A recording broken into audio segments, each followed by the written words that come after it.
Okey, kita sambung semula lah. InsyaAllah lah melalui kongsian kita pada hari ini yang bertajuk kemanisan di sebalik ujian. Semoga perkongsian malam ni dia jadi ikhtiar daripada diri kita sendiri untuk kembali motivasikan diri kita untuk terus berjuang dalam kehidupan. Jadi malam ni kita ditemani oleh tetamu istimewa yang kita bawakan khas untuk menjadi ahli panel program kita malam ni. Tak lain tak bukan adalah Piu Azman. Orang kata tak kenal maka tak cinta. Nak bercinta takut dah berpunya. Jadi kita tak kenal maka kita berkenal. Piu untuk perkenalkan diri serba sedikit. Silakan. Bismillahirrahmanirrahim. Assalamualaikum warahmatullahi wabarakatuh.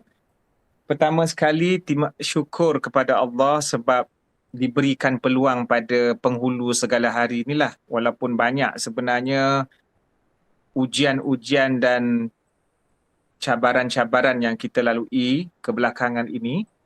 Yang keduanya, Cik Man ucapkan terima kasih kepada Sekolah Kebangsaan Putrajaya kerana memberikan jemputan ataupun ruang pada malam yang berbahagia ini. Jadi nama saya Azman Shah bin Alias. Saya berasal dari Negeri Sembilan. Dan itu je lah, nak cakap apa lagi? Betul. Okey, baik. Terima kasih Cik Man atas perkenalan diri yang serba ringkas tu. Tu semua. Bila kita dah berkenalan ni, baru selesa sikit kan kita nak berbual, nak berkongsi tentang kemanisan di sebalik ujian tu sendiri. Okey, baik Cik Man. Menangkan berkenalan pun sudah. Jadi tak ada lain lah, kita terus kepada topik perbincangan kita hari ni. Okey. Soalan pertama yang ada Cik Man. Jadi masa kini ni kan kita dilanda dengan COVID-19. Orang kata COVID-19 ni azab daripada Tuhan. Ada orang kata COVID-19 ni kifarah daripada Tuhan atas perbuatan manusia. Ada orang kata pula COVID-19 ni ujian kepada kita. Jadi macam mana, apa beza antara ujian, kifarah dan azab ni? Sebab kalau kita faham pun dia punya maksud-maksud ni ada maksud yang lain-lain kan. Kiranya dalam konteks COVID-19 ni, apakah ia? Ujian, kifarah ataupun azab? Silakan Cik Man.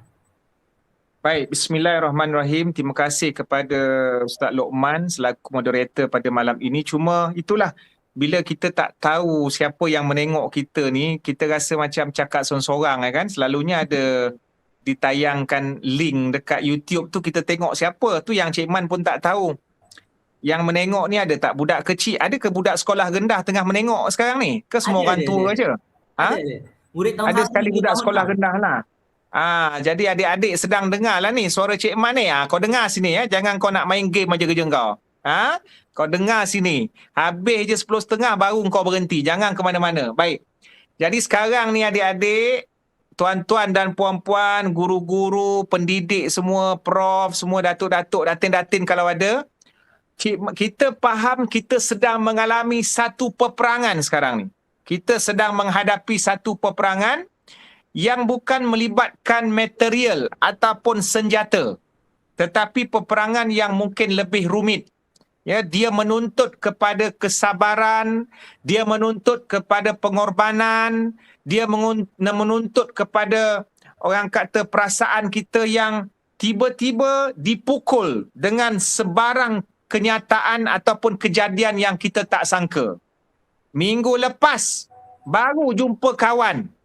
Tiba-tiba hari ni kita mendengar kematian dia. Semalam kita baru chatting dengan kawan kita, adik-adik. Tapi hari ni kita dengar dia sudah meninggal dunia. Walaupun kita tidak seharuk pikuk peperangan dekat medan perang, tetapi apa yang kita alami ni benar-benar menguji minda, mental kita dan juga mungkin keimanan kita. Jadi bila persoalan tanya dekat Cik Man, adik-adik pun tahu kan tentang COVID-19 ni, tentang virus. Dia bukannya orang jahat pukul kita, dia bukannya orang Israel tembak kita, tapi musuh kita ni benda yang tak nampak. Virus, benda yang tak nampak. Semut tu paling-paling kita boleh nampak, tapi virus tak nampak. Itu yang menakutkan kita. Jadi kenapa Allah turunkan COVID ni? Adik-adik kena fikir. Yang darjah 6, yang darjah 5, darjah 4 dah besar panjang dah boleh fikir. Kenapa Allah turunkan COVID? Adakah kerana Allah benci kita? Adakah kerana Allah tak sayang kita? Kan? Sepatutnya kita diberikan kesihatan ataupun diberikan keselesaan, boleh merayau, pergi sana, pergi sini. Tapi kenapa Allah turunkan kita COVID? Jadi benda-benda yang begini tuan-tuan, adik-adik semua, apabila kita diturunkan satu musibah ataupun ujian oleh Allah Subhanahu Wa Taala, maka antara tanggungjawab yang utama yang perlu kita lakukan ialah kita mesti muhasabah diri sendiri di atas apa yang Allah turunkan itu. Maknanya, bila kita ni accident contohnya, ataupun kita mendapat kesusahan, kita diuji oleh Allah. Jadi jangan cepat menuding jari kepada orang lain. Kita kata, COVID-19 ni turun sebab engkau lah buat dosa. COVID-19 ni turun sebab engkau lah orang jahat. Jangan. Jangan buat macam tu. Perangai macam tu tak bagus, adik-adik. Bahkan bila kita ditimpa musibah, antara perkara pertama yang kita kena buat ialah kita mengucapkan satu ayat, di mana ayat ini akan memujuk dan memberikan kita motivasi bahawa semua benda yang berlaku ini adalah di atas kuasa Allah. Iaitu satu ayat yang dipanggil sebagai Al-Istirja', iaitu satu ayat yang konsepnya mengembalikan semuanya kepada Allah. Kerana kita ni berasal daripada Allah dan kita akan balik kepada Allah. Jadi hidup mati kita untuk Allah.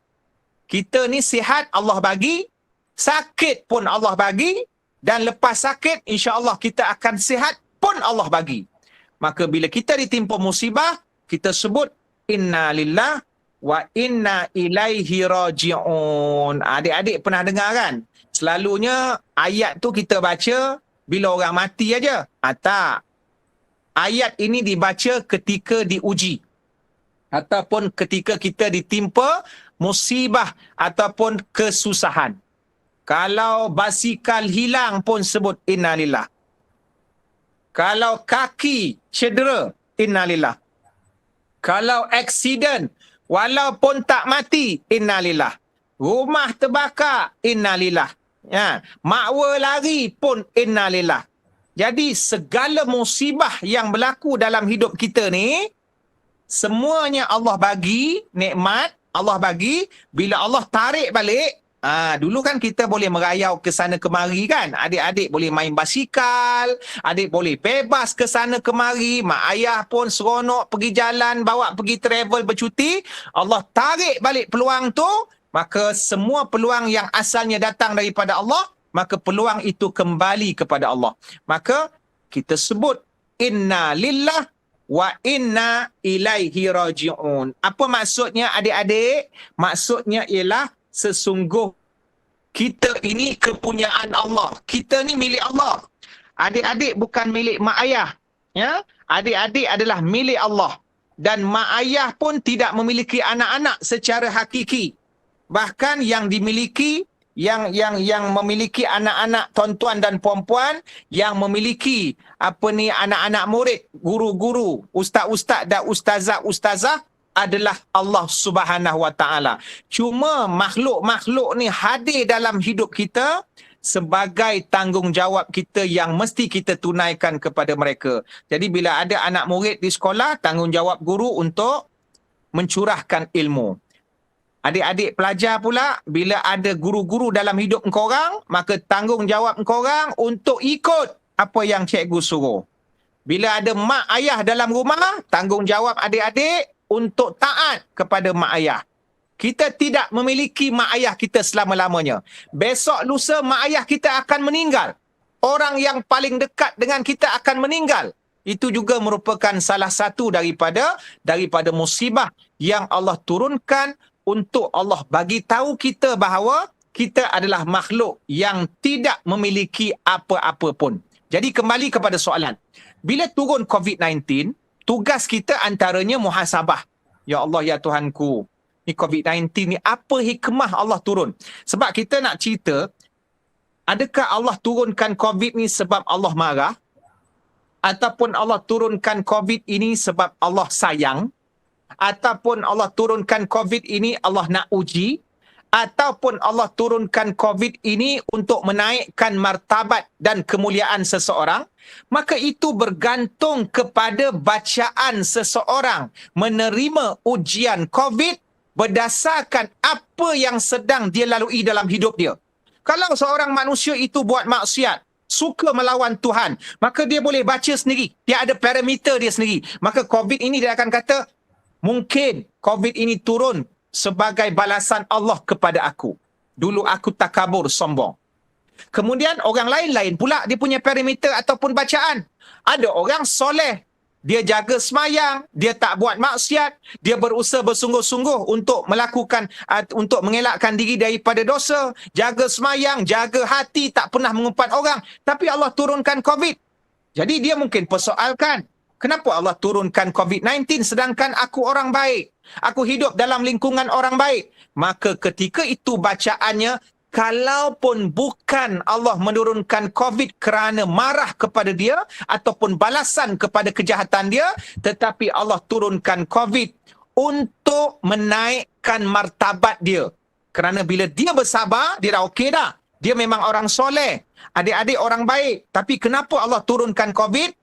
Kerana Allah nak naikkan lagi kedudukan adik-adik, nak muliakan lagi, nak bestkan lagi supaya adik-adik ataupun tuan-tuan boleh masuk ke dalam syurga yang paling tinggi, boleh mendapat ganjaran yang lebih hebat. Ada pula orang ketiga, dia ni bukanlah melawan Tuhan, tetapi dia tak adalah soleh sangat. Kadang-kadang dia tergelincir buat dosa. Walaupun dia cuba tak nak buat, tapi kadang-kadang dia tergelincir. Maka bacaan dia lain pula. Maka mungkin dia melihat COVID-19 yang datang ini sebagai teguran Allah kepada dia supaya meninggalkan terus dosa yang dia buat, ataupun sebagai satu cara Allah nak mencuci segala kesilapan dan dosa yang dia buat selama ini. Tapi dia taat kepada perintah Allah. Cuma kadang-kadang dia tergelincir. Dia buat dosa-dosa kecil dan yang sewaktu dengannya. Jadi, bila kita nak cakap ataupun kita nak kata COVID-19 ni bala Tuhan ke, ataupun COVID-19 ni tanda Allah nak sayang ke, ataupun Allah uji ke, maka itu bergantung kepada bacaan masing-masing. Dia lebih tahu macam mana cara dia hidup dan dia dapat merasakan bagaimana Allah Subhanahu Wa Taala berinteraksi dengan dia dengan menurunkan ujian. Sebab tu kita kata COVID-19 ni turun dekat satu tempat tu ada macam-macam orang.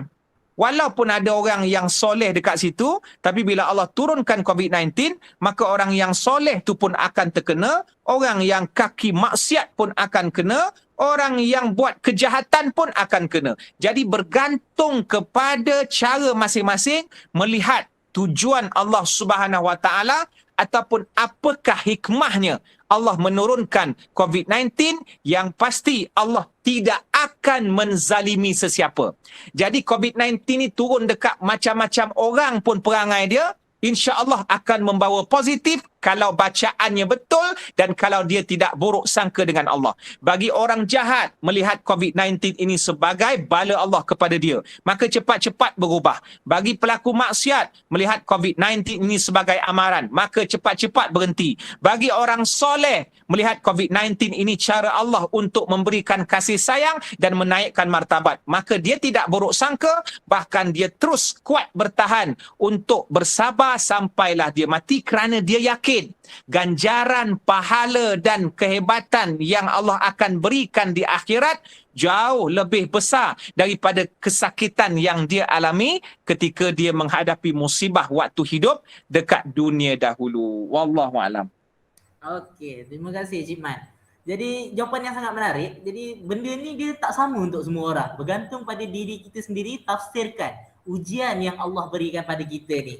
Jadi apa-apa pun, bak kata Cik Man, muhasabah dulu diri tiap kali apa musibah yang menimpa diri kita. Jadi soalan seterusnya Cik Man. Ujian demi ujian mendatang dalam tempoh PKP ni Cik Man. Ada yang hilang pekerjaan, ada yang hilang harta, dan paling sedih sekali macam Cik Man katalah, ada yang hilang ahli keluarga. Takziah lah buat mereka yang kehilangan ahli keluarga sepanjang tempoh COVID-19 ini melanda kan. Jadi ini semua satu tamparan hebat buat kita Cik Man. Terutama sekali kalau perkara ni jadi pada kita sendiri. Jadi macam mana kita nak didik hati kita tu? Kita nak terima semua dugaan ni supaya hati kita ni tenang, redha dengan setiap ujian yang hadir dalam hidup. Sebab benda ni satu benda yang kadang-kadang drastik berlaku kan. Benda ni besar. Jadi macam mana kita nak tenang dan redha dan positif sentiasa dengan apa yang Allah berikan pada kita ni, Cik Man. Okey. Cuba tu, Cik Man. Macam mana tu? Okey. Terima kasih. Benda ni memang tak dinafikan berat, ya. Bila kita kehilangan orang yang tersayang, bila kita sendiri menghadapi sebagai COVID fighter, bila kita dibuang kerja, bila barang-barang dapur dan keperluan asas kita habis, sampai terpaksa mengangkat bendera putih, ataupun mungkin kita rasa malu nak meminta-minta dan seumpamanya, maka memang sesungguhnya benda ini berat. Tetapi Allah memujuk kita dalam Quran. Sebab tu pentingnya kita buka Quran. Ya, adik-adik, pentingnya kita buka Quran, tuan-tuan dan puan-puan. Zaman sekarang ni zaman orang, ni Cik Man kata diri sendirilah. Cik Man kata diri sendiri. Zaman sekarang ni zaman kita tak buka Quran. Zaman kita buka IG live orang. Ya, lepas tu mengumpat-ngumpat. Zaman kita buka apa ni page masak apa tak jadi hari ni. Ya, zaman kita buka page riak apa hari ni. Jadi buka page yang bukan-bukan. Bukanlah maksud Cik Man kita tak boleh nak berhibur. Boleh nak berhibur. Tetapi nampak gayanya kalau sehari suntuk tu 3, 4, 5 jam juga untuk IG. Dan boleh jadi tidak ada 1 minit pun untuk buka helaian Al-Quran. Mungkin seminggu sekali. Jadi kita tengok tu, kadang-kadang kita minta, Ya Allah, kenapalah Engkau ni tak makbulkan doaku, Ya Allah. Kenapa aku dah minta banyak kali dah. Cuba kita ukur balik diri kita, kita ukur balik. Kita bezakan antara kita buka Quran dengan buka internet. Mana satu yang lebih banyak? Adik-adik sekolah rendah. Adik-adik engkau jawablah sendiri. Antara main game dengan buat kerja sekolah ataupun baca Quran, mana yang paling banyak? Aku tengok ramai yang main game. Berjam-jam main game. Kan? Jadi akhirnya, bila Allah turunkan ujian ini, sekurang-kurangnya Allah nak menjentik hati kita. Ataupun nak menjentik perasaan kita supaya cepat-cepat kita sedar diri. Kita kembali balik kepada Allah. Allah nak kita ni balik dekat dia. Sebab kita ni memang milik dia. Dan kita akan kembali kepada dia. Untunglah Allah bagi kesedaran macam tu. Kalau zaman dulu, memang dahsyat. Buat masalah sikit, kena peti. Buat masalah, mati. Buat masalah, dapat azab pedih. Tapi akhir zaman ini, umat Nabi Muhammad, Allah memberi teguran dengan cara yang lembut. Allah datangkan COVID-19 ni pun masih lagi lembut juga. Bukannya terus mati dan seumpamanya. Walaupun memang kita tak nafikan, kematian semakin meningkat. Dulu kita buka internet, mungkin kita dengar ucapan-ucapan ataupun caption, baru beli barang ni, baru makan di sini, baru balik daripada percutian dekat sini. Tapi sekarang bila kita buka saja media sosial, buka Instagram, buka Facebook, ayat yang selalu kita dengar ataupun kita baca, Inna lillahi wa inna ilaihi raji'un. Al-Fatihah, sedekahkan, tolong doakan, mak saudara saya ICU, mak cik saya dekat sini stage 4, yang ni pula oksigen tak cukup. Sekarang ini. Jadi apa benda tu semua, kita sekarang ni kita masih mampu membaca. Sampai satu masa nanti, entah-entah kita sendiri pula akan berebut dengan tong oksigen. Maka sementara Allah bagi kita ruang untuk tidak menghadapi sebagaimana orang-orang yang mendapat COVID itu sakit, maka cepat-cepatlah kita berfikir. Cepat-cepatlah kita muhasabah diri. Jadi berbalik kepada soalan, so macam mana kita nak menghadapi ujian dan dugaan ini? Betul, tak dinafikan memang berat adik-adik. Engkau duduk dekat dalam rumah tu, jangan kau duduk seronok-seronok. Mak ayah pening kepala, nak memikirkan beli beras. Mungkin ada ayah yang dibuang kerja, mungkin ada mak yang dibuang kerja. Jadi adik-adik, sekali-sekala, Kena tanya mak ayah. Maknanya kena juga ambil tahu kesusahan diorang. Jangan kau nak minta beli tu, beli ni lah. PlayStation lah, PS4, PS5. Kena faham situasi masing-masing kerana dalam keadaan sekarang ini, setiap individu memerlukan sokongan mental dan juga sokongan moral daripada yang terutamanya ahli keluarga. Okey. Tetapi walaupun kita rasakan ujian ini berat, jangan bimbang. Jangan bimbang. Kerana Allah dah bagi kita ayat motivasi dalam Quran. Adik-adik, Cik Man yakin kau hafal ayat ni. Buka Al-Quran, ya. Ada satu ayat, cari ayat ni. A'udzubillahi minasyaitonirrajim. La yukallifullahu nafsan illa wus'aha. Cik Man ulang balik. Baca. Kalau yang dengar suara Cik Man tu, korang bacalah dekat sana. La yukallifullahu nafsan illa wus'aha. Ayat ini akan memberikan kita keyakinan bahawa setiap ujian, kesusahan yang adik-adik, tuan-tuan, guru-guru alami, Allah beri sesuai dengan kekuatan. Apa maksud ayat? La yukallifullah nafsan. Allah tidak menyusahkan kita. Allah tidak memberikan kita tugas kecuali kita mampu untuk melaksanakan tugas itu. Jadi Allah bagi kita COVID-19. Sampai ada di kalangan kita kena buang kerja. Memang. Waktu kena mula-mula buang kerja, memang ya Allah dia punya sakit. Sakitnya tu dekat sini. Rasa macam nak bunuh diri, nak cari jambatan, nak cari bangunan. Tapi jangan. Kerana keistimewaan kita orang Islam, Allah berikan kita keimanan, kita cepat-cepat istighfar, kita balik-balik kepada Allah, kita mengadu.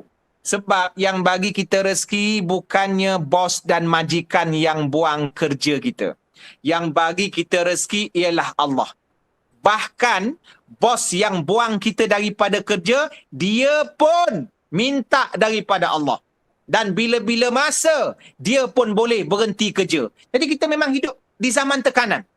Jadi kena cari kekuatan. Itu yang pertama. Ya, maknanya adik-adik, tuan-tuan, guru-guru, Cik Man kena buka ayat. La yukallifullahu nafsan. Jangan kau nengok cerita Korea aja 24 jam. Ya, buka sekejap aja ayat tu baca. Bukannya panjang pun. Oi, cerita Korea bukan menangis terkencing-kencing kau ya. Padahal pelakon tu dapat gaji, kau tak dapat apa. Ya, jangan sibuk sangat nak mabuk dengan K-pop. Tapi buka Quran. Ayat-ayat skrip-skrip Korea tu bohong semua, menipu. Menipu semua. Konon-konon itulah cinta sejati. Kau tak tahu pelakon Korea tu keliling pinggang. Itulah buayanya, mana kau tahu. Tetapi bila kita buka ayat Quran, Allah adalah kekasih sejati kita. Allah tidak pernah menipu. Innaka la tukhliful mi'ad. Kita baca kan dalam azan. Ketika azan kita baca. Kau pernah dengar azan tak, dek? Kau tak pernah dengar azan? Waktu azan tu, lepas azan tu kita pun baca doa. Allahumma rabba hatihi da'wati tammati wassalatil qa'imah ati sayyidanati Muhammadanil wasilata wal fadilah wa ba'athu maqamam mahmudanil ladhi wa'attah innaka la tukhliful mi'ad. Sesungguhnya engkau ya Allah tidak pernah mungkir janji.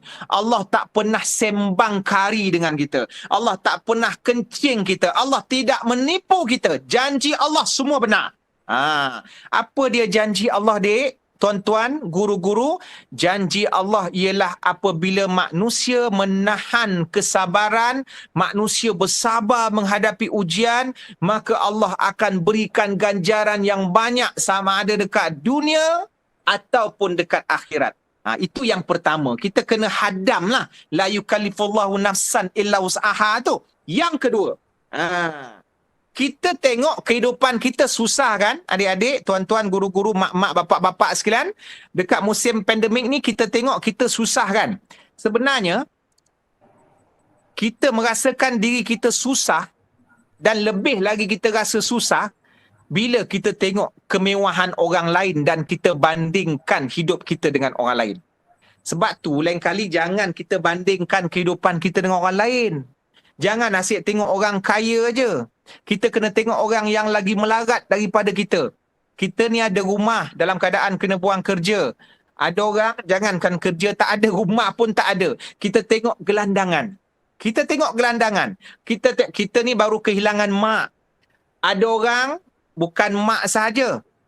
Dengan satu keluarga, semua ahli keluarganya hilang. Itu apa yang berlaku dekat Palestin.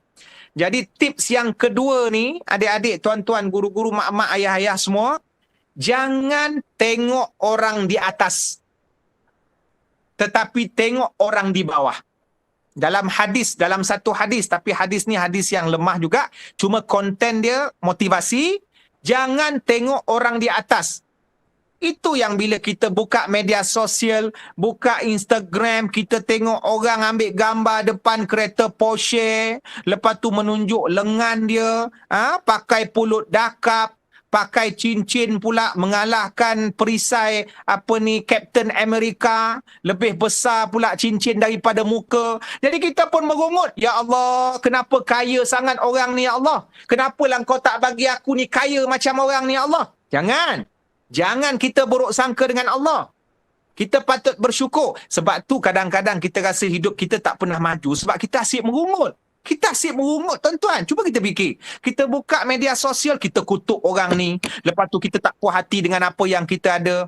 Jadi disebabkan merungut, itu kita terhijab daripada nak hidup senang. Dalam Quran Allah kata, la in syakartum la azidannakum wala in kafartum inna azabi lasyadid. Agak-agaknya, sebabkan kita ni merungut, agaknya Allah tak bagi kita senang kot. Tu yang kita kena muhasabah tu, kan? Jadi kita kena bersyukur kerana Allah kata la in syakartum. Sesiapa yang bersyukur, bila kita tengok dekat IG, orang tu makan makanan yang mewah. Dan kita pula makan makanan kampung. Orang tu makan shell out dengan lauk 7-8 jenis. Kita tengok dia tu. Kemudian kita pula dekat rumah pucuk pegaga. Itu pun cabut tepi longkang. Kemudian dengan sambal tempoyak. Kemudian pucuk ubi. Tanam tumbuh belakang jamban dengan nasi kosong. Lepas tu ikan masin. Kita tengok orang tu punya lauk. Kita tengok atas meja kita punya lauk. Apa tanggungjawab yang kita kena buat? Alhamdulillah. Sekurang-kurangnya ada makanan dan rezeki untuk aku hidup hari ini. Tuan-tuan, sebenarnya rezeki bukan sahaja disebabkan oleh banyak harta benda. Kekayaan, rezeki bukan diukur berdasarkan harta benda. Bahkan rezeki itu luas. Rezeki itu bila seseorang itu dapat hidup tenang, walaupun dia tak kaya, tapi dia tenang. Dia tak perlu risaukan orang nak rompak harta dia. Dia tak perlu risaukan yang dia rugi berpuluh-puluh juta. Tuan-tuan kena faham. Walaupun kita jealous dengan orang syarikat juta-juta, tapi bila pandemik ni datang, dia punya rugi pun juta-juta. Cik Man rasa lagi selesa Magnap yang jual karipap ujung kampung tu. Modal tak banyak, kan? Betul. Berniaga karipap.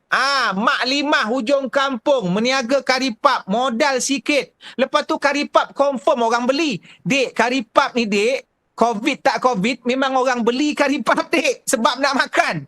Jadi maknanya Magnap tu tak fikir pun dia rugi macam mana. Tetapi ramai tuan-tuan, orang yang meniaga juta-juta, syarikat-syarikat gergasi ada yang gulung tikar. Itu kebijaksanaan Allah. Supaya kita berfikir, bila kita cemburu dengan kekayaan orang, tetapi kita tidak tahu apa yang Allah takdirkan di sebalik kekayaannya. Bahkan kaya ini juga satu ujian. Kita seronok bercita-cita nak jadi orang kaya. Kenapalah Allah ni tak jadikan aku kaya macam orang dalam IG ni? Adik-adik buka Quran, tengok kisah tentang Fir'aun. Pernah dengar tak Fir'aun? Buka Quran, Fir'aun ni baik ke jahat? Baik ke jahat Fir'aun ni? Lepas tu adik-adik tengok kisah pasal Qarun. Dalam Quran Allah sebut tentang Qarun. Qarun ni baik ke jahat? Qarun dengan Fir'aun ni, dia duduk kat Mesir tu. Dekat Mesir tu duduknya. Dan mereka berdua ni kaya, sangat kaya. Itu yang kita nak jadi kaya sangat. Kita tengok apa yang berlaku dekat Qarun dan Fir'aun. Jawatan dia besar. Dia bukannya CEO Megah Holding. Lebih besar daripada tu. Tak ada papa, anak papa, tak ada. Dia ni raja adik-adik. Fir'aun ni raja. Harta banyak, istana besar. Dia punya dayang-dayang pegawai istana hebat-hebat. Tetapi akhirnya mati dalam keadaan menjijikkan. Mati dalam keadaan hina. Mati dalam keadaan yang Allah benci dan menyampah dengan dia. Walaupun dia kaya. Jadi adik-adik, tuan-tuan, kita pujuk diri sendiri. Kita nak mengejar kekayaan tak salah. Tetapi janganlah bila kita tak dapat kaya, dalam musim pandemik ni kita rasa kita hina. Tak. Sebenarnya Allah nak tengok kita membina kemuliaan dengan rasa Alhamdulillah, syukur ya Allah. Maknanya kita kena buang kerja tu kita rasa sakit.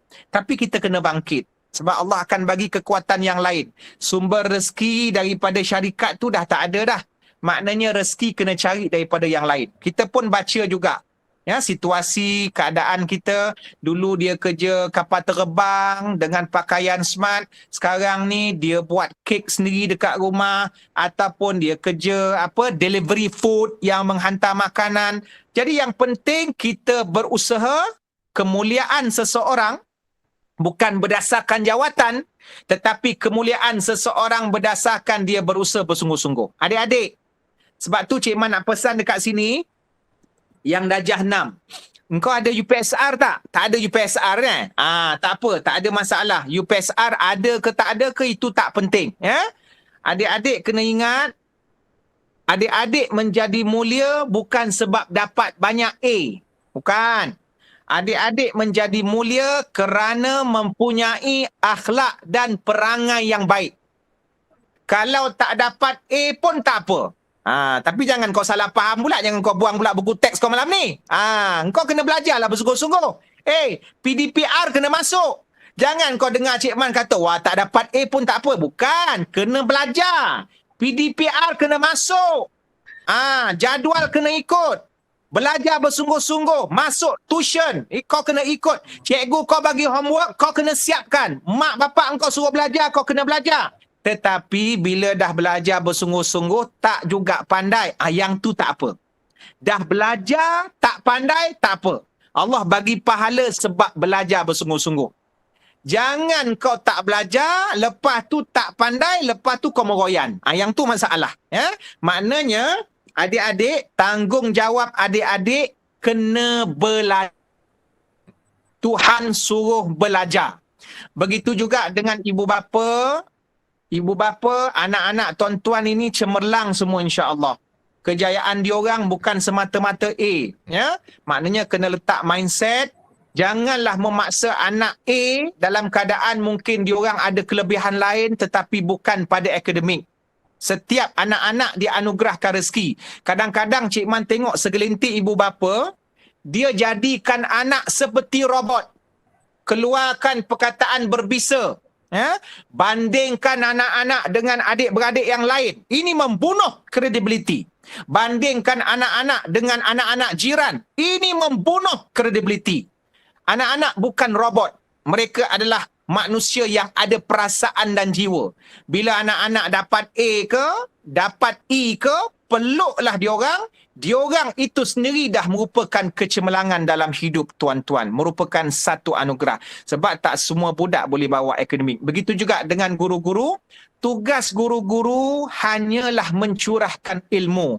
Tetapi yang memberi faham dan menjadikan budak-budak ni pandai adalah Allah Subhanahu wa Ta'ala. Maka inilah kita kena faham hakikat tanggungjawab masing-masing. Sebab tu kadang-kadang perkataan berbisa daripada sesetengah pendidik, atau bukan setengah pendidik, sesetengah cikgu, engkau ni bilalah nak pandai-pandai ni. Dah 10 kali aku ulang tak pandai-pandai. Tuan-tuan, benda ni berbisa tuan-tuan. Sebab tu kadang-kadang budak-budak dia banyak pendam. Sebab dia budak dia pendam, akhirnya dia jadi trauma. Dia jadi trauma, kita dah membunuh. Sebenarnya entah budak tu dia pandai dalam bidang lain. Ada budak, dia tak reti menghafal. Tapi suruh dia betulkan elektrik, laju dia.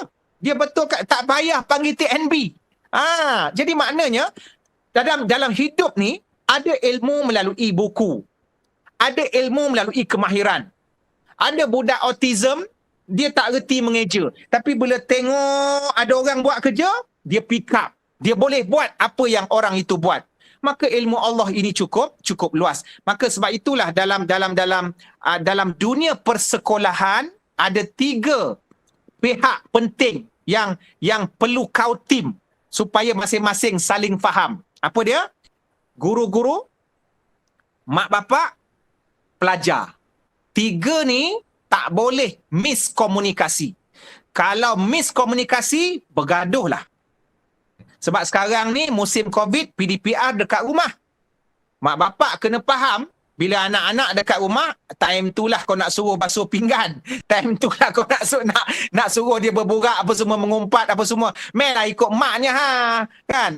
Mak nak hantar apa ni lauk rumah apa ni? Rumah mak angah kau kan. Kan mak nak main kutu sekali. Tak boleh tuan-tuan. Diorang bawa suasana sekolah, diorang duduk dalam rumah. Jadi jangan ambil kesempatan. Jangan jahanamkan jadual PDPR diorang. Begitu juga dengan guru pun kena faham juga, pelajar di rumah diorang ada ujian-ujian juga untuk menghadapi apa ni suasana rumah kan, beban yang berat nak letakkan 2 in 1. Dulu kalau serabut dekat sekolah tak apa, dia kondusif suasana sekolah kalau serabut pun. Mak-mak tak ada dekat situ. Ini kalau serabut dekat rumah pun tak apa. Apa ni kerja sekolah tak bawa balik rumah. Tapi bila musim pandemik, kita nak bawa suasana sekolah masuk dalam rumah 2 in 1. Jadi pening kepala budak-budak ni. Dan ibu bapa pun kena faham guru-guru. Ibu bapa kena faham guru-guru. Jangan nak mengomen aja kerjanya. Sebab guru-guru ni, dia pun ada anak-anak dia. Guru-guru ni, dia ada suami dia ada isteri dia. Yang bujang pun, dia pun ada kehidupan dia. Jadi maknanya, maksud Cik Man tu, apabila 3 kelompok ni, dia saling faham memahami, akhirnya kita boleh kurangkan risiko tekanan.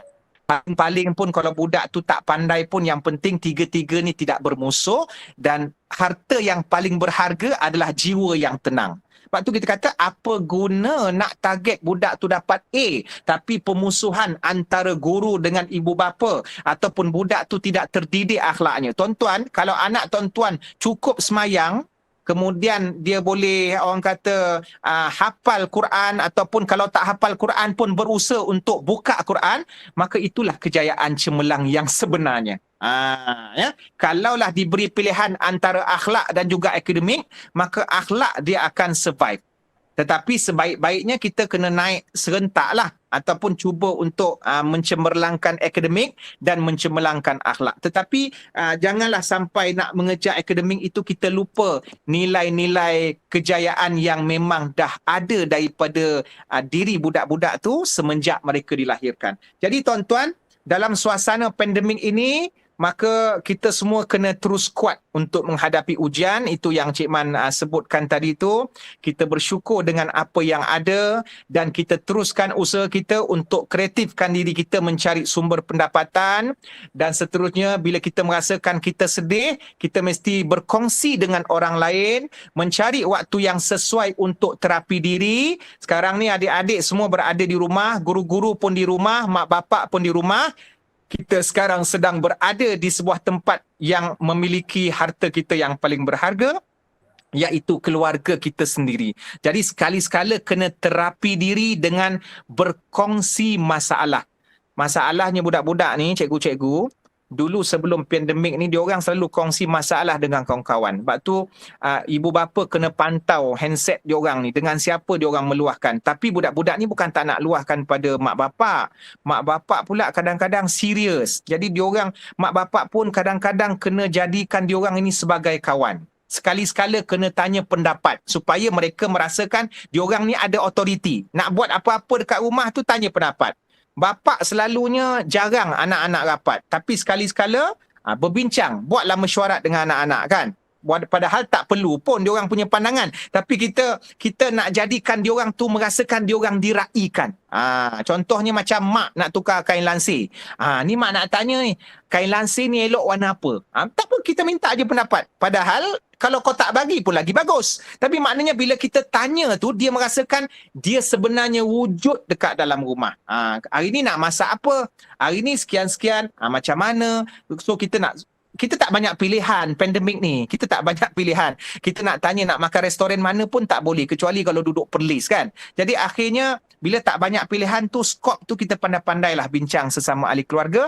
Yang penting ada komunikasi antara ibu bapa dan anak-anak di rumah supaya anak-anak menganggap bahawa ibu bapa sebagai teman sekali-sekala dan diorang pun tak segan-segan untuk share segala masalah yang diorang alami. Wallahualam. Okey, baik. Terima kasih Cik Man.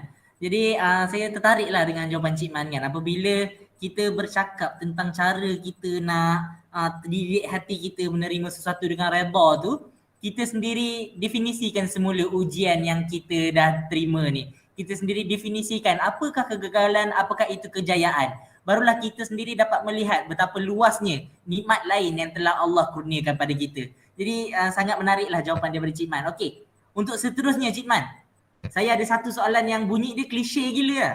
Tapi nak cakap apa hikmahnya terjadi COVID-19 ni? Kenapa soalan ni saya tanya? Sebab masyarakat kita masa kini dia dah terhimpit dengan realiti tau. Bila pandemik COVID-19 ni menyerang. Sampai kan kemahiran nak fikir secara rasional pun dia dah sampai limit lah, dah sampai had. Jadi masyarakat sekarang ni dia perlukan orang lain nak memberi satu sudut pandang baru yang positif. Supaya pemikiran yang dia rasa dah sampai had tu, bila kan hikmah-hikmah hari ni baru terlintas. Oh, rupanya masih lain yang kita boleh ambil dari pandemik ni. Jadi saya minta pandangan Cik Man lah. Apa hikmahnya terjadi COVID-19 ni? Semoga jawapan ni dapat memberikan keringanan kepada fikiran ibu bapa yang ada di luar. Itulah kalau dapat bercakap dengan budak-budak ni, kita kalau tengok dia orang punya komen, kita boleh tengok mentaliti budak-budak ni dia jawab apa kan. Tak boleh ke nak link kan? Memang tak boleh nak link kan ini semua yang ada dengan Cik Man ni berapa orang? 8 orang ni 7 orang ni guru-guru lah guru-guru yang ada tak ada budak-budak kan. Kita nak tengok apa dia orang jawab. Dia orang ni memang dengar. Dia orang memang dengar Cik Man lah ya. So adik-adik Cik Man nak tanya adik-adik, agak-agak kenapa Allah turunkan COVID ini? Apa hikmahnya? Adakah COVID ini menyusahkan kita? Dari satu sudut, yes, kita susah dengan guru merangkap ibu bapa. Zarina siapa Zarina? Oh, Puan Zarina ya. Jadi mak bapak tak boleh. So yang boleh komen dekat sini just yang 7 orang ni sajalah ya. Itu kita sebab salah satu daripada nak menceriakan suasana tu bila kita dapat respon balik daripada jawapan budak tu. Kenapa tak diguna Google Meet? Ni kenapa ustaz tak guna Google Meet ataupun yang boleh buat live tu? Yang boleh tengok dekat YouTube tu? Google Meet kita ada limit 100 sebab kita punya account limited kan. Jadi ni fungsi baru Meet Stream ni, kita buat siaran langsung. Murid-murid boleh tengoklah siaran langsung sampai 100,000 orang. Tapi komen dia tak dapat nak dipamerkan lah setakat ni. Tak jumpa lagi. Sebab fungsi ni baru je diperkenalkan. Baru explore ni. Apa dia punya nama apps ni, Ustaz? Ni fungsi dalam Google Meet juga tapi dia Meet Stream. Okey. Baik, kenapa Allah menurunkan COVID? Adakah untuk kita rasa susah? Tapi COVID ni memang rasa susah pun. Memang rasa susah pun. Kita tak boleh nak makan, tak boleh nak lepak mamak. Lepas tu tak boleh nak shopping apa semua. Tak boleh nak melancong. Kita rasa susah. Tetapi bila kita susah tu Allah bagi pahala. Bila kita rasa susah, setiap rasa susah tu, setiap rasa letih tu Allah bagi pahala. Budak-budak SPM sampai 2 tahun belajar untuk SPM. Panjang dia punya baca buku. Sebenarnya lagi panjang baca buku, lagi banyak pahala. Lagi panjang baca buku, lagi banyak pahala. Bukankah bila kita banyak kerja, banyak gaji? Kan? Contohnya lah. Maka bila banyak kita punya amalan, banyak pahala. Walaupun sebenarnya mungkin gaji tu dah tetap dah. Tak apalah, itu dunia punya tuntutan. Tapi bagi Allah, bagi sistem Allah, semakin banyak amalan seseorang, semakin banyak dia punya kesabaran, maka semakin banyak pahala yang Allah nak bagi. Ini antara hikmahnya Allah menurunkan COVID-19. Itu yang pertama. Yang kedua, hikmah. Barangkali Allah nak bagi kita ilmu. Allah nak bagi kita faham tentang Islam. Ada beberapa perkara yang kita amalkan sebelum COVID, benda tu nampak macam menyusahkan, tetapi bila datangnya COVID, kita nak buat benda tu, boleh buat dengan simple aja. Dulu masa COVID tak ada, kita buat benda tu, oh payah ni, nak buat itu, nak buat ini, belanja besar itu, belanja besar ini. Tapi bila COVID datang, kita nak buat perkara itu, simple aja. Tak payah keluar duit belanja. Apa dia contoh dia? Contohnya berkahwin. Sebelum COVID datang, kenduri kahwin kan keluar duit banyak. Kenduri kahwin keluar duit banyak. Nak pasang kemah 3-4 kemah. Kemah je modal dah berapa dah adik-adik? Adik-adik pernah tengok tak mak dengan ayah kau kahwin? Ke kau tengok ayah kau je kahwin? Hati-hati jadi reporter. Jadi maknanya dulu tuan-tuan sebelum datang COVID, majlis kahwin. Kadang-kadang majlis kahwin ni berlumba-lumba untuk riak. Dia dulu dia tengok anak jiran sebelah tu 3 kemah, dia pula 4 kemah, 5 kemah. Lepas tu budaya kita pula kadang-kadang setengah orang-orang kampung, setengah orang kampung lah, geng-geng makcik bawang ni, waktu majlis kahwin tu, dia minta izin nak masuk bilik pengantin, nak tengok tilam. Itu modal dia, konten dia nak buat ni, projek membawang, mesyuarat tingkap kan. Tilam mahal lagi tilam den kan. Tilam den dulu tilam air, ni koreh tilam Jadi itu modal dia orang, konten dia orang. Tengok almari, murah berapa harga almari kau ni. Nanti dia akan banding-bandingkan dekat mesyuarat tingkap. So kadang-kadang sebelum datangnya COVID, bila kita buat majlis perkahwinan, banyak nilai-nilai akhlak yang kita korbankan. Waktu tengah rewang tu, potong bawang, potong halia, potong kunyit, sempat pula mengumpat orang tu yang puncanya, lahirnya masyarakat membawang tu. Sebab waktu bergotong royong. Jadi bila COVID datang, kemah tak payah buat. Majlis kahwin, kemah tak payah pasang. Berapa ribu tu jimat. Lembu tak payah tumbang. Berapa ribu jimat. Lepas tu dengan orang pangkar lagi, dengan buat pelamin, hantaran pelamin pula. Jenis yang kalau orang kaya ataupun yang bajet besar, nak buat pelamin tangga tinggi, letih naik tangga je. Kalah pula batu kif aku tengok kan. Jadi maknanya bila COVID datang, pelamin tak payah buat. Berpuluh ribu yang boleh dijimatkan dengan adanya COVID. Itu satu. Yang perlu dibuat, pengantin lelaki dengan perempuan pergi pejabat agama, lepas tu dengan saksi 2 orang, bayar upah pengurusan isi borang, dah selesai. Allah nak menunjukkan bahawa Islam agama yang mudah. COVID mengajar kita bahawa institusi perkahwinan yang selama ni yang kita duk bangga-banggakan dengan harta yang banyak, dengan pembaziran, kita asingkan kemah orang miskin lain, kemah orang kaya lain, tapi akhirnya bila COVID, anak engkau itulah satu-satunya anak engkau, memang kau tak dapat nak buat majlis kahwin. So pergi aje lah kahwin dekat pejabat agama. Itu satu. Siman, kejap lagi kita akan buka ruang pada ibu bapa untuk masuk sekali dalam meet kita. Nanti boleh nampaklah ruang komen dekat ruang komen nanti. Ya. Yeah. Kejap lagi kita akan buka hebahan ni. Yang kedua, apa hikmahnya COVID ni datang? Ni adik-adik, hari raya. Hari raya kau pergi mana? Tuan-tuan, hari raya kita ke mana? Kalau budak-budak muda, bila hari raya dia tak nak pergi rumah makcik. Nak duduk rumah main game. Duduk rumah menghadap TV, banyak cerita, filem semua keluar Netflix kan?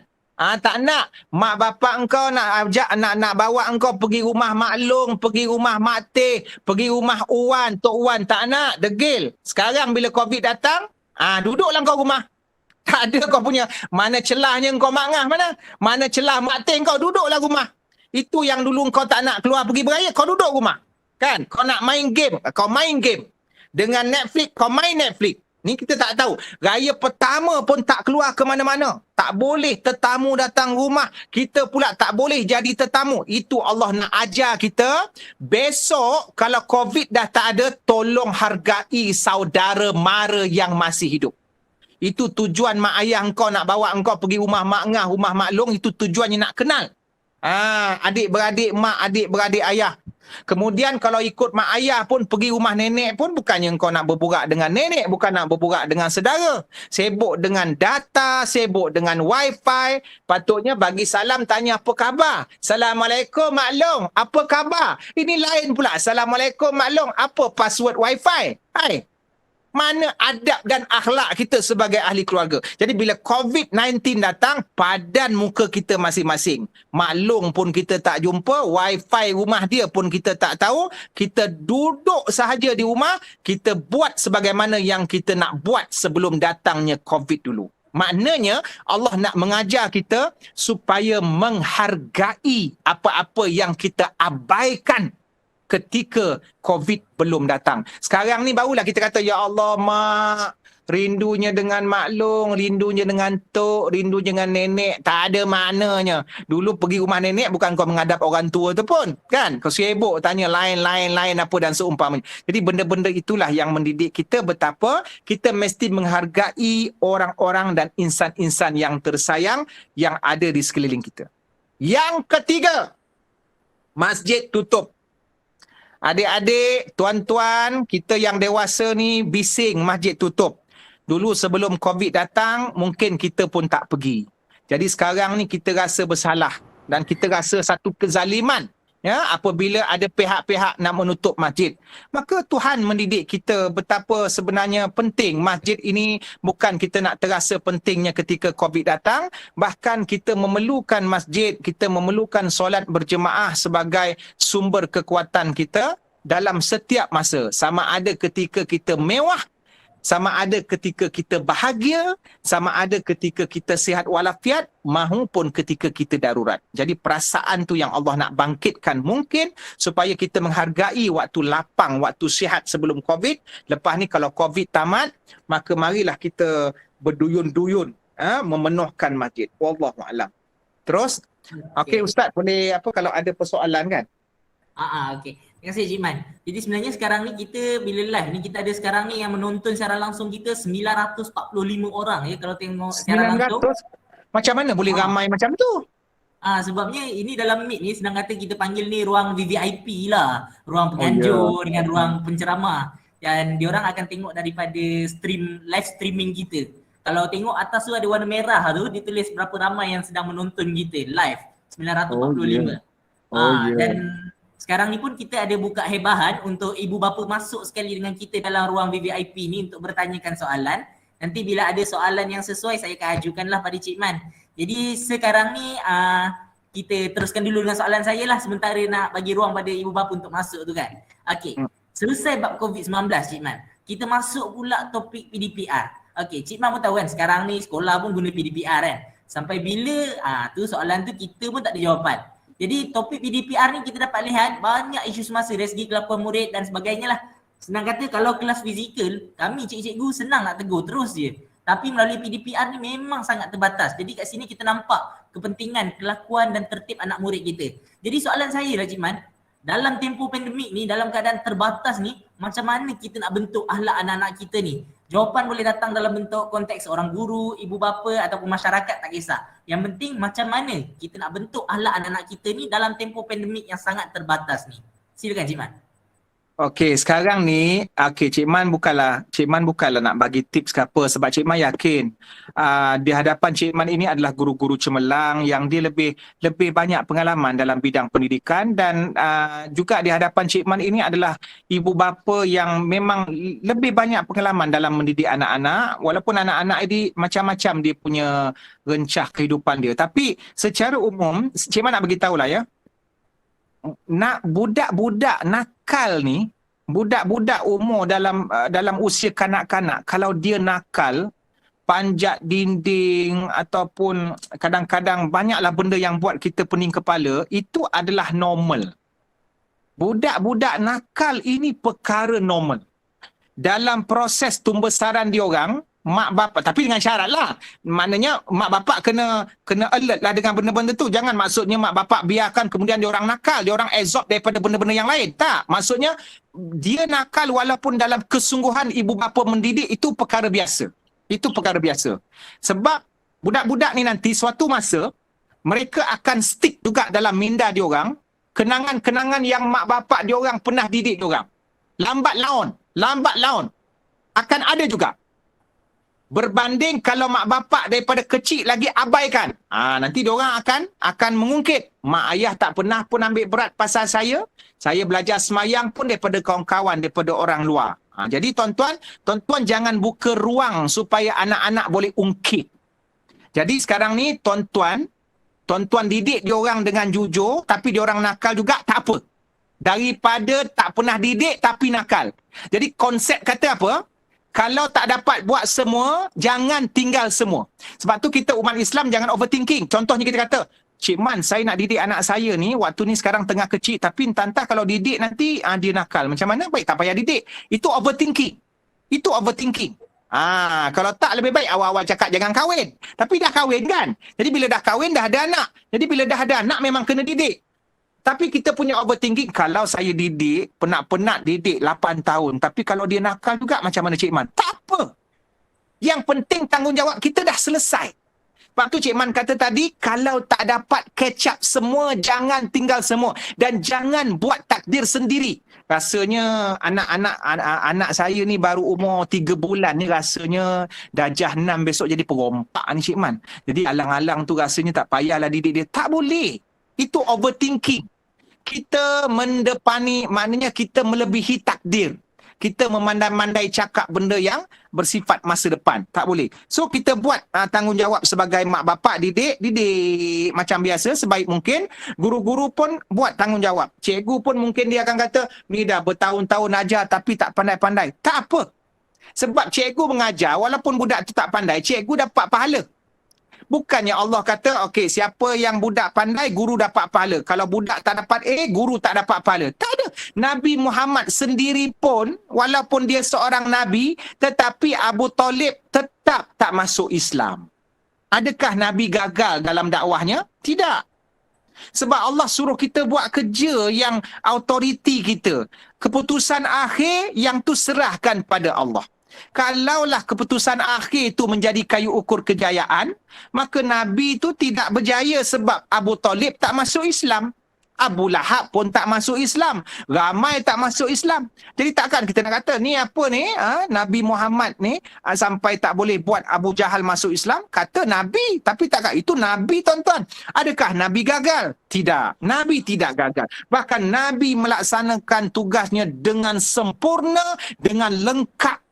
Tetapi Allah mentakdirkan beberapa perkara tertentu untuk memberitahu kita bahawa hidayah bukan milik Rasulullah. Innaka lan tahdi man ahbabta walakin Allah yahdi man yasha. Sesungguhnya kamu tidak boleh memberi hidayah kepada sesiapa yang kamu sayang. Bahkan Allah yang berkuasa memberi hidayah kepada sesiapa yang mereka kehendaki. Jadi, wahai guru-guru yang cemerlang dan ibu bapa yang mulia, di musim pandemik ini kita tengok budak-budak tak duduk kat sekolah kan? Budak-budak duduk kat rumah. Jadi majoriti waktu tu memang di bawah penguasaan mak bapak lah. Maka mak bapak, dan itu pun anak kandung mereka, maka mak bapak kena ambil cakna. Tapi di samping itu guru-guru terlibat juga ketika PDPR dalam memberikan nasihat, dalam membimbing diorang. Tapi kadang-kadang guru-guru tak boleh lebih daripada border. Dia nak marah-marah pun bukan anak dia. Maka dekat sinilah ibu bapa kena kautim. Sebab budak-budak ni cerdik. Bila dia tak nak buat apa yang cikgu dia suruh, dia merasakan mak bapak dia backup. Jadi mak bapak tak boleh jadi orang yang backup ketika guru-guru minta buat benda yang penting dalam pembinaan akhlak diorang. Sebab nanti diorang akan merasakan diorang ada hak untuk melawan guru-guru kerana mak bapak sebagai orang yang backup ataupun yang mempertahankan kesilapan dan kehendak mereka. Zaman dulu tuan-tuan, kalau mak bapak zaman dulu kalau anak buat hal dekat sekolah, cikgu rotan, kau balik rumah kau kena lagi rotan. Sebab tu budak-budak zaman dulu, generasi sekarang mungkin menjadi. Tapi zaman sekarang bila cikgu rotan dekat sekolah, lepas tu mengadu dekat mak bapak pula minta cikgu tukar ke sekolah lain. mak bapak mengadu PPD. Jadi sebab tu budak zaman sekarang menjadi-jadi perangai, kan? Jadi itu antara dua zaman. Oleh yang demikian, ibu bapa dengan, sebab tu ada persatuan ibu bapa dan guru. Ibu bapa dengan guru-guru kena kau tim. Ya? Dia punya hashtag, jangan cepat percaya aduan anak-anak. Bak kata KKM, jangan apa ni, benda yang tak pasti jangan kongsi.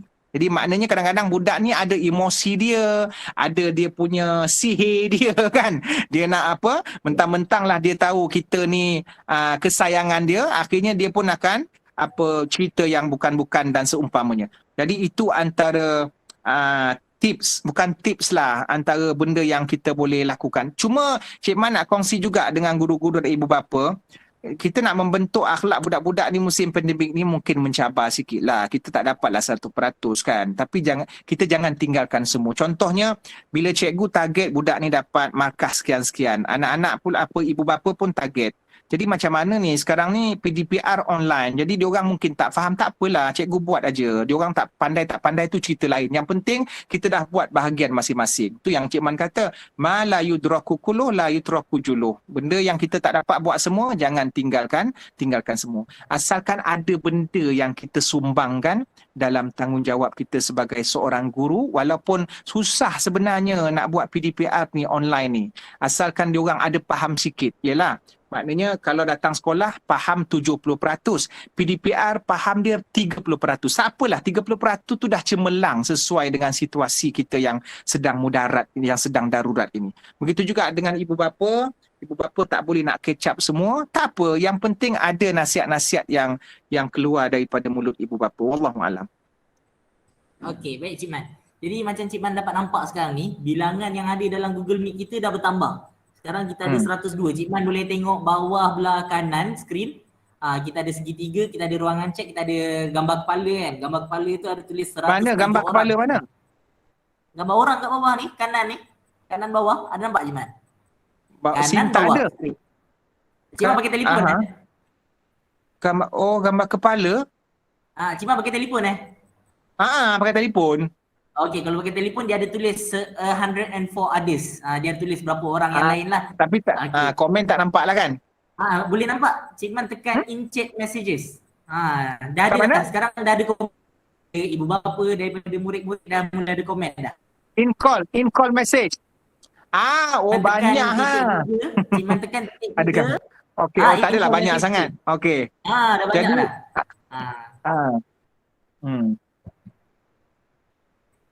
Baik, daripada Ninar Yuka Zuka ni kan, musim PDPR ni kami parent kena kerja. Okey, bagus, dapat pahala, itu jihad.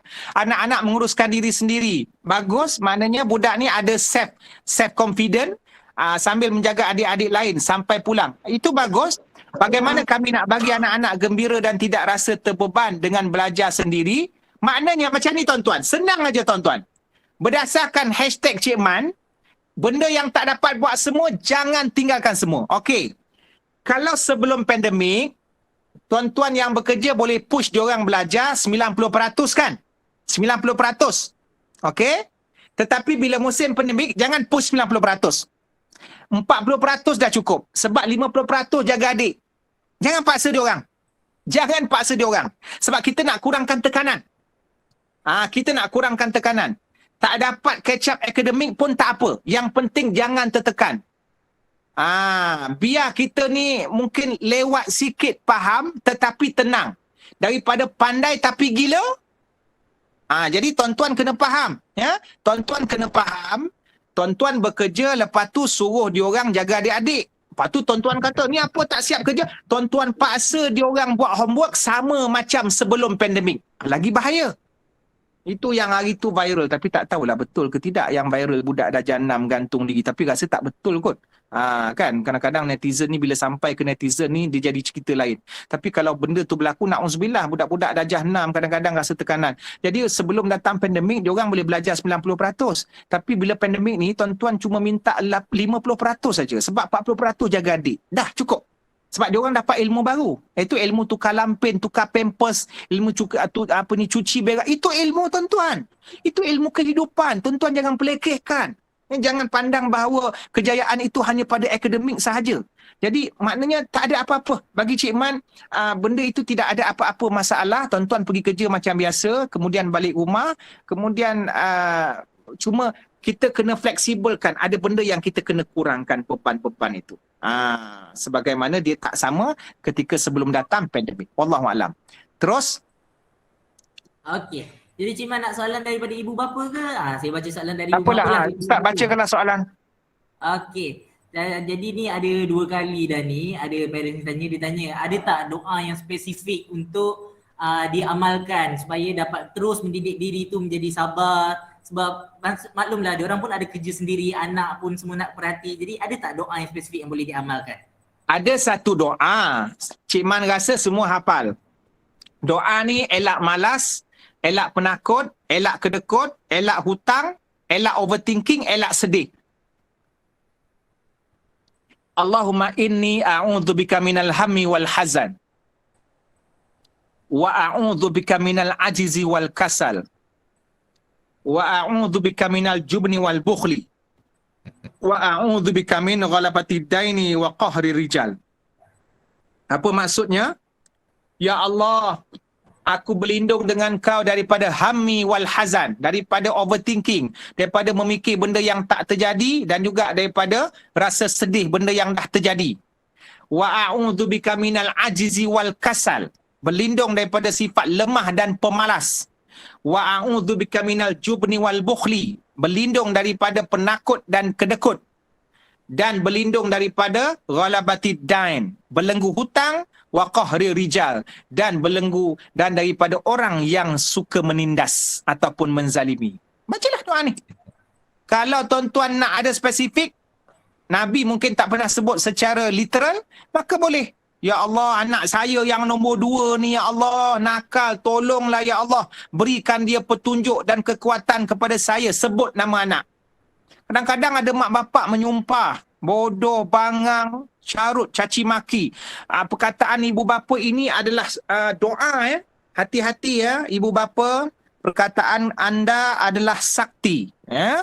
Jadi setiap sumpahan yang diberikan itu bimbang memberi kesan. Maka kalaulah doa mak bapak ni makbul, maka lebih baiklah kita sumpah dia jadi benda-benda yang memberi faedah. Seperti ais 3 pintu ke, yang boleh keluarkan ais batu ketul tu, kan, Honda ke. Ini sekarang tak apa-apa yang disumpah anak-anak. Jadi kena hati-hatilah dengan perkataan-perkataan. Wallahualam. Okey Cik Man, soalan seterusnya ni ada beberapa ibu bapa ulang soalan yang sama. Dia tanya macam mana kita nak slow talk dengan anak. Sebabnya ada antara anak dia dah uninstall lah Google Classroom sebab hilang minat nak belajar. Jadi macam mana nak slow talk dengan anak ni supaya minat dia tu terus segar dalam belajar ni? Silakan Cik Man. Kalau dia hilang minat untuk belajar, cuba bagi dia alternatif supaya dia segar balik. Jangan suruh dia belajar. Maknanya buat aktiviti lain. Jangan suruh dia belajar tuan-tuan. Dia sedang luka tentang belajar. Lupakan dia sekejap. Lupakan dia sekejap tentang belajar. Buat aktiviti lain yang melibatkan tuan-tuan. Yang aktiviti yang tiup tepung tu. Buat benda-benda pelik. Itu tuan-tuan boleh cakap Cik Man ni apa merepek. Tuan-tuan boleh cakap Cik Man merepek. Tapi tuan-tuan tahulah kebersamaan tuan-tuan ketika tiup tepung, budak tu akan rasa benda tu kenangan yang penting. Dan tuan-tuan yang main-main. Tuan-tuan pernah tengok The Rock, pelakon barat. The Rock, pelakon Jumanji. Kita tengok The Rock ni gagah perkasa. Watak dia yang serius. Kalau berlakon pun membunuh aja kerjanya. Berlakon aksi dan seumpamanya. Ataupun Arnold Schwarzenegger. Begitulah kita tengok diorang ni.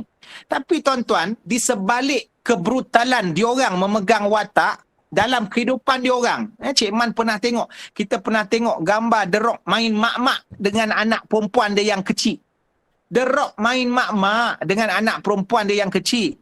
Kita kata, apakah maksud kematangan seorang ayah? Adakah ayah yang matang ni 24 jam nak mengamuk, muka serius, tak ada langsung nak dengar luahan anak-anak? Itu tidak matang. Bila kita tengok The Rock, dia main mak-mak dengan anak perempuan, siap tuang air teko, padahal tak ada benda pun, maka inilah ayah yang matang. Seseorang yang matang bersikap sesuai dengan individu yang dia sedang layan. Maknanya kalau anak tu suka nak main kuda, ayah dia jadi kuda. Balik rumah, anak-anak sambut, peluk, main kuda-kuda dengan anak-anak. Itu bapa yang matang. Jangan bila anak merengek, tiba-tiba bapak pula nak fikir, minta maaf lah kalau nak bincang dengan ayah, kita bincang isu parlimen dengan isu air je lah. Ya? Tentang KWSP dengan air sinar. Ayah tak nak bincang benda-benda lain. Kau main mak-mak ni apa kejadah main mak-mak? Tak. Benda tuan-tuan, kita tengok Nabi Muhammad pun main dengan cucu dia. Ada satu hadis tuan-tuan, ketika Nabi Muhammad sembahyang, cucu dia panjat belakang dia dan Nabi tak marah pun. Maknanya Nabi faham budak kecil perangai macam tu, layankan aja. Mak-mak semayang, budak ni tarik telekung, layankan aja. Kadang-kadang bila kita rukuk, time aku rukuk lah, time tu lah kau nak main baca-baca dekat bawah tu, aku nak sujud macam mana ni, layankan aja. Jadi itulah nilai kematangan seorang ibu bapa, dia meraihkan anak-anaknya sesuai dengan peringkat umur. Jadi waktu anak-anak dah bosan dengan belajar, jangan suruh dia buka buku. Dia nak tuan-tuan buat aktiviti yang melibatkan kebersamaan tuan-tuan sebagai mak dan ayah. Baru dia fikir luar kotak. Lah mak ayah kita main sekali. Tengok, dia terperanjat. Siapa di kalangan mak ayah tak pernah main sekali benda-benda game yang kecil-kecil? Maknanya daripada diorang kecil, mak ayah serius memanjang. Cuba buat, mesti budak tu terperanjat. Mungkin diorang akan ada anjakan paradigma, diorang akan ubah pendirian dan persangkaan terhadap mak ayah diorang. Cuma kadang-kadang sebilangan ibu bapa, terutamanya bapa ni memang dia serius memanjang sampaikan budak tu takut untuk meluahkan. Jadi kalau diorang sudah tepu dengan PDPR, maka stopkan dulu PDPR, tarik diorang untuk masuk ke benda-benda kreatif yang lain. Kemudian baru cucuk jarum. Bila diorang dah happy dengan tuan-tuan tu, lain kali nak lagi tak kita main game macam ni? Tapi kena settlekan PDPR. Nanti kita, so ada semangat. Hidup ni kena kepelbagaian. Nabi pun meraihkan sahabat. Sahabat pernah ada sekali tuan-tuan. Dengar ya? Pernah ada sekali sahabat merasakan diri diorang munafik. Sebab apa? Sebab bila dengar ceramah Nabi, rasa insaf. Bila balik rumah melayan anak isteri, ketawa. Jadi sahabat merasakan diri dia munafik. Jadi diorang pergi mengadu kepada Nabi, ya Rasulullah, aku rasa aku munafik. Sebab bila dengar ceramah engkau tadi serius, teringat pasal syurga neraka. Tapi bila balik rumah main-main dengan isteri, dengan anak-anak, enjoy ketawa-ketawa, rasa macam munafik. Jadi macam mana ni? Nabi kata apa? Saatan. Hidup memang macam tu. Ada waktu enjoy, ada waktu serius, ada waktu PDPR, ada waktu bermain game, ada waktu mesyuarat PIBG, ada waktu PUBG, ada waktu PUBG, ada waktu PIBG. Jadi normal tuan-tuan. Nabi sendiri meraihkan kehidupan kita sebagai manusia. Kita tak boleh 24 jam duduk PDPR 24 jam. Ataupun serius 24 jam. Ketawa 24 jam. Tidur 24 jam. Tidur lama walaupun tidur tu enak ataupun nikmat. Tapi boleh buat pening kepala. Lepak mamak walaupun seronok. Tapi kalau tak tidur pun pening kepala. Maka akhirnya kehidupan ini ada jadual turun naik dia. Wallahualam. Okey Cik Man. Sini ada murid ni, dia dah berulang kali tanya soalan, kita raikanlah soalan dia. Dia tanya, Assalamualaikum Ustaz. Kalau stres belajar, dia gantung diri sebab belajar musim COVID-19 ni, dosa ke? Mintalah. Tak, stres tidak berdosa. Adik-adik, bila stres belajar, berhenti sekejap. Stres tak berdosa. Stres itu ada. Dia kata, kalau stres belajar, dia gantung diri sebab belajar musim COVID-19 ni, dosa ke? Gantung dia, janganlah fikir sampai macam tu. Itu boleh bawa kepada dosa lah, gantung diri. Daripada kau gantung diri, baik kau sidai kain mak kau basuh tu, kan? Baik kau sidai kain mak kau basuh. Ataupun kau pergi gym ke, kalau ada gym punya alat-alat kat rumah tu, kau main gantung-gantung tu. Membunuh diri, dosa besar. Adik-adik, bersyukurlah dengan nyawa yang dikurniakan Allah. Biar susah dekat dunia sikit.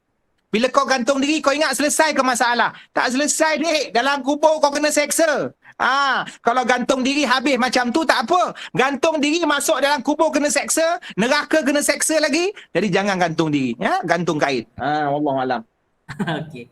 Jadi ada satu soalan ni menarik ni Cik Man. Dia tanya macam mana nak rapatkan hubungan guru dan anak murid. Lama dah tak jumpa, takut terasa renggang hubungan ni. Macam mana tu Cik Man agak-agak sebagai pihak ketiga? Okey. Tutup PDPR sesekali, sebab tu kata ibu bapa kena ada grup WhatsApp dengan guru-guru. Lepas tu buat video call, sama ada secara personal ke tidak. Jangan bapa engkau pula video call dengan cikgu praktikal. Ya, maknanya mak dengan ayah video call dengan cikgu-cikgu. Kau pun ada sekali. Ni bapak-bapak jangan minta pula nombor telefon. Ada nombor telefon Cikgu Suraya tu. Tolong abang mintakan tu ayah. Saja nak merapatkan ukhuwah. Jangan macam-macam bang. Kan budak-budak ni perhati, cerdik dia. Jadi tuan-tuan, benda tu rasanya tuan-tuan pun tahulah. Buat video call. Video WhatsApp boleh 8 orang sekarang ni. Contohnya kalau tuan-tuan nak, sebenarnya cikgu-cikgu ni lagi suka kalau ada mak ayah yang buat video call saja borak-borak. Betul. Cikgu-cikgu ni dirasakan diraikan dan dia terasa seperti keluarga. Sebab kehidupan ni tidak ketat hanya... kehidupan ni bukan, okey kau cikgu kita bercakap dekat sekolah aja. Luar aku tak kenal kau. Tak, kehidupan tidak begitu. Kehidupan ini dia melibatkan kejiwaan. Ya, ada sekali-sekala cikgu-cikgu datang rumah, mak bapak masakkan gulai ataupun ibu bapa ziarah guru-guru. Tapi cikgu-cikgu perasan tak? Tuan-tuan perasan tak? Benda ni timbul bila dah berlaku pandemik. Perasan tak? Bila dah berlaku pandemik, baru kita menyesal. Ya Allah, bila dah berlaku pandemik ni, cik mak nak ziarah dekat rumah cikgu kau. Nak buat baik, nak tukar-tukar lauk apa semua kan. Kita ni nampak sangat macam dah terpisah sangat. Hubungan dah semakin longgar. Jadi inilah hikmahnya Allah menurunkan COVID-19. Maka bila COVID sudah habis besok, apa yang kita kesal ini kita kena perbaiki balik. Kita kena renew balik. Tapi bukanlah maksudnya sekarang ni kita tak boleh renew. Boleh aja. Kita dengan teknologi Google Meet. Cik Man pun bila Cik Man dah install Zoom, itu cara Cik Man untuk kalau nak berbual personal dengan netizen. Sebab kalau Cik Man buat IG live, dia terlalu banyak dia punya netizen. Kadang-kadang bila buat live tu ada 300, 400. Jadi kita tak personal. Itu yang belum campur lagi jabatan netizen negara dia dengan kaki kecam apa semua kan. Serabut. Jadi bila ada Zoom ni kita boleh pilih-pilih. 5-6 orang. Jom kita borak-borak apa yang kau nak luahkan. Benda tu senang. InsyaAllah boleh. Allah Alam.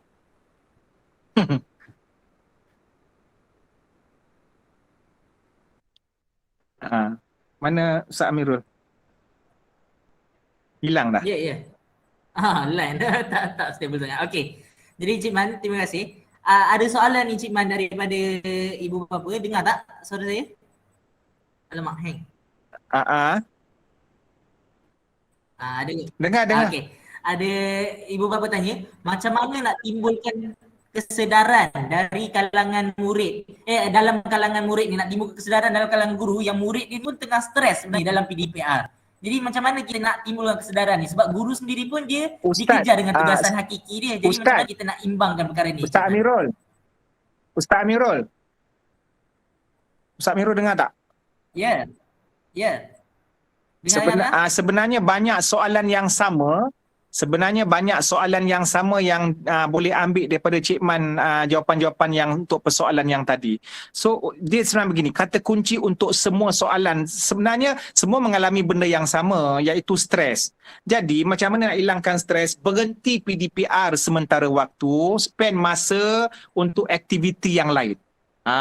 Berhenti sekejap, spend masa untuk aktiviti yang lain untuk kita refresh balik. Ya, mungkin kita dah tepu menghadap skrin, kadang-kadang dia bagi kesan kepada kita punya kekuatan otak sebab cahaya. So kita buka Quran ataupun ada ni Faizah Salikin kata kena ada me time, iaitu waktu untuk diri sendiri. Tapi jangan me time ni jangan terlalu lama sangat. Ya, bila me time terlalu lama, setan akan masuk cucuk dekat kepala otak kita. Dia akan menyebabkan kita fikir overthinking dan bukan-bukan. Maknanya bila me time ni sekejap-sekejap aja. Kalau mi goreng time, yang tu tak apa. Suruh mak engkau masak ataupun tolong mak engkau, lepas tu makan ramai-ramai. Ya Allah, seronoknya. Tuan-tuan, bila musim pandemik ni janganlah dikejarkan sangat. Tapi Cik Man nak sebut ni tak tahu cikgu tak setuju. Maknanya kita slowkan dulu gear untuk akademik. Tapi Cik Man faham. Cikgu-cikgu juga menerima tanggungjawab daripada orang atas. Cik Man faham benda itu. Tapi cikgu-cikgu janganlah paksa diri. Cikgu-cikgu dah cemerlang dah. Allah lebih tahu cikgu-cikgu punya penderitaan, ataupun Allah dah tahu, Allah lebih tahu apa ni cikgu-cikgu dan pendidik punya apa yang dipendam. Kita buat slow-slow. Yang penting guru-guru boleh bahagia dengan kefahaman daripada ibu bapa dan anak murid, itu dah cukup bahagia. Kadang-kadang orang atas ke, orang sebelah sana ke, hujung sana ke, dalam tu ke, dalam dewan ke apa semua, dia tak faham, dia akan push kita. Tak apa. Yang penting cikgu sendiri faham, cikgu-cikgu dah jujur, mak ayah pun faham, anak-anak dia ada guru-guru yang bagus, yang cemerlang, dan anak murid pun enjoy, guru-guru dia memahami dia, itu sudah cukup membahagiakan. Sebab dalam musim pandemik ni ada benda yang kita boleh kendurkan demi mendapatkan nilai yang lebih penting. Ya, kendurkan sikit kita punya skema akademik untuk mendapat nilai ketenangan jiwa. Kerana ketenangan jiwa adalah rahsia kekuatan untuk meneruskan kehidupan. Wallahualam. Okey Cik Man. Jadi ruangan chat pun kita dah matikan. Okey. Sekarang ni satu soalan terakhir lah daripada saya Cik Man. Jadi apa pesanan yang kita nak tinggalkan kepada komuniti pendidikan ni? Ibu bapa, guru, murid, masyarakat sendiri, sebab semua pihak secara tak langsung dia terlibat dengan komuniti pendidikan ni. Apa pesanan akhir yang Cik Man nak tinggalkan kepada mereka ni supaya diri mereka tu dapat terus bertahan, bersabar. Jadi pesanan akhir ni mungkin menjadi kata azimat pegangan lah kepada komuniti pendidikan. Silakan Cik Man. Cik Man berpesan kepada diri Cik Man yang Cik Man merasakan ada juga tanggungjawab untuk memberi bukan memberi kefahaman lah, untuk merasakan, untuk rasa sama-sama kongsi penderitaan ataupun kelelahan golongan pendidik ataupun ibu bapa yang ada anak-anak dan adik-adik, iaitu dalam hidup ini ketika kita merasakan apa yang kita buat ini untuk manusia, kita akan kecewa. Kita akan kecewa. Adik-adik, engkau belajar, tukarlah niat kerana Allah. Janganlah belajar semata-mata nak dapat straight A. Janganlah belajar sebab nak tandingi kawan kelas sebelah. Jangan. Tapi tetapkan niat menuntut ilmu kerana Allah. Sebab bila kita belajar kerana orang, kita akan kecewa. Ibu bapa dalam mendidik anak-anak, kadang-kadang nak jadi anak-anak pandai supaya jiran-jiran semua puji. Supaya kita tak ketinggalan, kita dapat sebaya dan satu level dengan anak jiran-jiran. Maka janganlah meletakkan niat yang begini. Kerana kita akan kecewa akhirnya. Sebab Allah tidak menilai kebijaksanaan dan keberuntungan itu berdasarkan sijil. Tetapi Allah melihat kepada jiwa. Jadi ibu bapa fokus kepada jiwa anak-anak, walaupun tak dapat kecemerlangan markah, maka anak-anak berjaya. Dalam Quran Allah sebut, qad aflahal mu'minun. Pasti berjaya orang yang beriman. Siapa dia? Yang sembahyangnya khusyuk. Jadi bab-bab fundamental ni macam semayang, itu yang mak bapak akan tekan. Dan guru-guru yang memang nak lahirkan pelajar cemerlang, yang sekolah cemerlang, nanti akan diperhatikan oleh pihak-pihak atasan. Oh, sekolah ni tak cemerlang kan? Siapa guru yang mengajar dekat sini? So akhirnya kita akan kecewa kerana kita diberi penilaian oleh manusia. Dan penilaian manusia itu kita rasakan itulah kayu ukur kebahagiaan sebenar. Sebenarnya tak. As long cikgu-cikgu merasa honest dan jujur dalam melaksanakan tugas sebagai pendidik dengan bebanan daripada pihak-pihak tertentu, kemudian kita pun tak memiliki kuasa untuk menjadikan budak tu pandai, tak apa. Yang penting cikgu sudah jujur dengan buku rekod, dengan tuntutan-tuntutan tugas harian, terutama di musim PDPR, itu kejayaan sebenar. Maksud Cik Man, kita kena renew kita punya niat ataupun intention dalam melaksanakan tanggungjawab khususnya di musim pandemik. Kerana yang paling tepat menilai hati kita hanyalah Allah Subhanahu Wa Taala. Sedangkan masyarakat lain, netizen, cikgu-cikgu tengoklah. Kan hari tu viral tahun lepas. Cikgu ni, Musim pandemik tak pergi sekolah tapi gaji jalan. Wah, senang hidup kerja sebagai cikgu kan. Musim yang tahun lepas punya ada kan, sampaikan ada satu stesen radio jadikan satu topik. Cik Man tahulah benda tu dan Cik Man dah jawab pun. Cik Man dah jawab dekat Facebook Cik Man dan mendapat share yang sangat banyak. Kita nak cikgu ni bersemangat dan cikgu-cikgu jangan fikir bahawa cikgu bersendirian. Kalau satu dunia kecam pun Allah pasti bersama kita. Dan cukuplah Allah satu zat yang bersama kita. Kerana bila kita dapat Allah, kita memiliki segala-galanya. Walaupun satu dunia kecam. Tapi kalau kita nak jaga hati manusia, walaupun satu dunia sokong, tetapi Allah tak reda, kita kehilangan segala-galanya. Jadi benda-benda ni cikgu dah alami semua, cikgu pun dah kental dengan kecaman-kecaman orang dan kita pun menyaksikan bahawa cikgu juga merupakan sebahagian daripada frontliners dalam membantu generasi yang generasi itu milik keturunan orang lain, tapi cikgu juga berkorban untuk mereka dalam keadaan cikgu-cikgu juga ada generasinya sendiri, keturunannya sendiri. Jadi yang keduanya, yang terakhir, kesefahaman antara tiga golongan ini merupakan asas kepada ketenangan jiwa. Saling faham, masing-masing akan backup. Budak-budak pun akan backup cikgu dia walaupun mereka tak dapat markah yang bagus dan guru-guru pun akan terasa tenang kerana ibu bapa faham situasi sebenar. Jadi kena bina hubunganlah dalam musim PDPR ni. Terima kasih banyak-banyak Cik Man ucapkan kepada Sekolah Kebangsaan Perisin Putrajaya. Mohon maaf kalau ada kekurangan. InsyaAllah ada rezeki kita jumpa lagi di lain masa. Terima kasih banyak-banyak. Mohon maaf atas segala kekurangan. Okey, baik. Terima kasih Cik Man atas pesanan akhir yang boleh dijadikan genggaman, pegangan semua orang. Jadi sebenarnya dalam tempoh pandemik ni baru kita nampak pentingnya pendidikan, pentingnya hubungan antara guru dan ibu bapa, pentingnya hubungan murid itu sendiri, pentingnya hubungan tiga pihak macam yang Cik Man katakan tadi. Jadi semoga selepas ini guru-guru akan terus berusaha sebaik mungkin, ibu bapa pun terus berusaha sebaik mungkin dan murid-murid juga terus berusaha sebaik mungkin untuk mencapai kualiti yang sama seperti mana PDP kita berlaku di dalam kelas. Jadi saya rasa sampai sini sajalah kita punya perkongsian.